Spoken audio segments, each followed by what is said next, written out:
Hello family. Wakati kutambirani mfaroka mese madzoka pana ino channel kuti muone ma updates kuzokamira sei.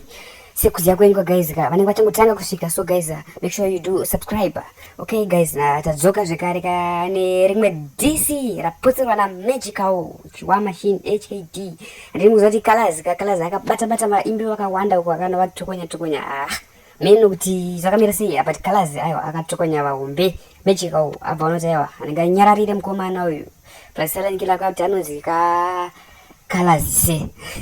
Okay, Maggikal wapa anora zinamba rake ka atuza utaiwa Calaz wandi size abati genembo danzira chibangu kwa chipapo hanzi apedza ere kumwa mapiritsi ndakanzwa kuti arikudara kadziswa Maggikal baba adonza rimwe DC mawani. So guys takuigira like a clip ati muzoonere. So guys kanda kuma comments ukotedzwa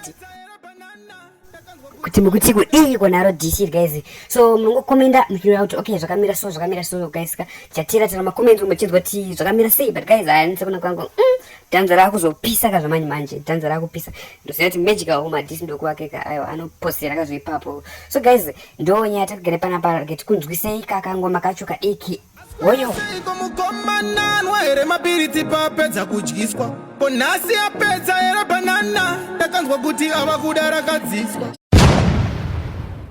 So guys number riri kuuya manje kuti muruwane upload pa YouTube channel ya Maggikal. So guys make sure you do subscribe. Thank you for watching. Aswera seiko mukomana ere mabiriti papedza kudyiswa ponasi apedza ere banana ndakanzwa kuti ava kuda rakadziswa.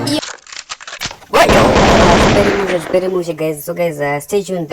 Number riri kutokuda manje. Okay guys, see you for next video.